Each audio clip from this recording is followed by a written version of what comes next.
Hey, I'm Todd. I wanted to do a video on installing a Yamaha XJR1300 swing arm from England onto a 1978 KZ1000 frame. The cool thing about this swing arm, I think, is the way it looks. It's got that nice beefy cross section, and it's already got some nice shock mounts on it, so you don't have to address that when you're modifying the swing arm. The purposes of this video, I'm going to address the pivot tube and how to make the pivot tube fit on the frame properly. When you first get the swing arm in, you're going to notice that it's quite a bit wider when you compare it to the stock swing arm. It's actually 256 millimeters wide here with the caps installed, and my frame measured 234 millimeters, 234.4 I think it was. So the first thing you got to do is to address the width is take 11 millimeters off each side of the width of this tube. So I did that on a bandsaw. I cut these pieces off, and then I used a file and a square to get it squared off, and I got a nice flat surface. But it affected a few things when I did this.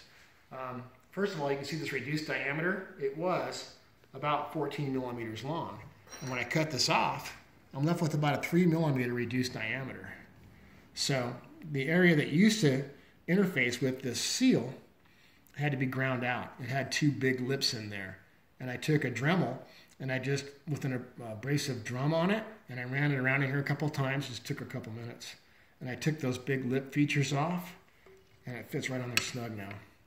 Pretty happy with the way that came out. So that's the first thing you got to address, is getting the seals to fit on there because of the reduced diameter. The second thing you'll notice is there's a pocket down in here for the bearing to go down into. Originally, the pocket is 34 millimeters deep, so there's room for this bearing to float a little bit. Once you cut off 11 millimeters, it's only 23 millimeters deep, but the bearings are 25 millimeters wide. The bearings are actually 33 millimeter OD, 25 millimeter ID, and 25 millimeters wide.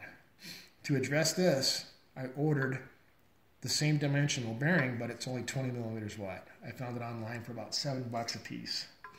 So once those get here, I'll install the shorter bearing. It'll go in all the way, and that'll address that issue. So that addresses cutting the end off and the seals not fitting the way they used to, and the bearings not fitting the way they used to. Still two more things to address.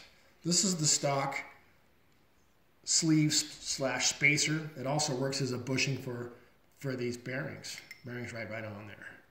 So you have to cut 11 millimeters off each side of this guy. You're going to cut it down to 232 millimeters total length. Equal amounts from both sides. Then you're still stuck with the problem of this being too big around. As you probably know, the more contemporary bikes have larger diameter swing arm pivots. The XJR1300 is no exception. It has a 20 millimeter diameter swing arm pivot. And a KZ1000 has a 16 millimeter swing arm pivot. So to address that issue, I picked up a piece of stainless steel tubing off of eBay. This tubing is 20 millimeter diameter, 16 millimeter inside diameter, and I've cut it down to 234.5 millimeters in length. And what that does is it fits right inside the stock XJR sleeve, and the stock KZ1000 swing arm pivot bolt will go right in there, so you don't have to modify the frame.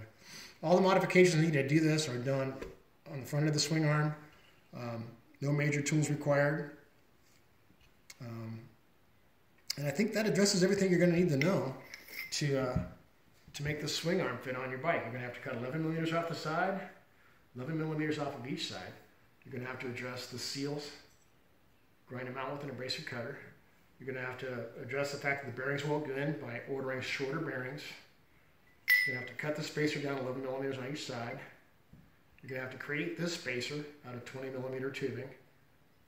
And it should be pretty easy from there. That's all I got.